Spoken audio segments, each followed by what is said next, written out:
শীতকাল মানেই কিন্তু টাটকা শাকসবজি, আর সেটা যদি হয় নিজেদের হাতে লাগানো বাগানের শাকসবজি তাহলে তো আর কথাই নেই।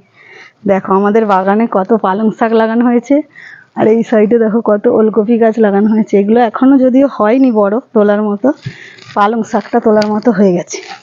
আজ এই চারটি পালং শাক তুলে নিই।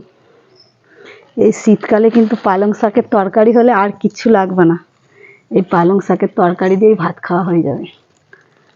তোমাদের কার কার ভালো লাগে এই পালং শাকের তরকারি? আমার তো দারুণ লাগে। চলো তুলে নিই তাহলে পালং শাক।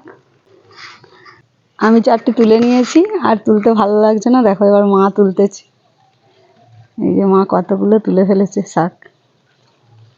এইগুলো হলেই রান্না হয়ে যাবে, আর লাগবে না, অনেক হয়ে গেছে। আমাদের বাগানটা দেখো, এই বাগানের ধারে ধারে আবার কত গাঁদা গাছ লাগানো হয়েছে। গাঁদা গাছগুলোতে কিন্তু ফুল ধরে গেছে, সব বড় গাঁদা হয়েছে। যখন গোটা ফুলে ভরে যাবে তখন খুব সুন্দর লাগবে দেখতে। পুকুর পাড়েও আরও অনেক গাঁদা গাছ লাগানো হয়েছে। এ দেখো এখানে একটা কুমড়ো গাছ হয়েছে, আবার সাইডে দেখো বিম কড়াইয়ের গাছ লাগানো হয়েছে, করলা গাছ। আবার সেই দিকে বাগানেও অনেক গাছ লাগানো হয়েছে, সেগুলো পরে দেখাবো।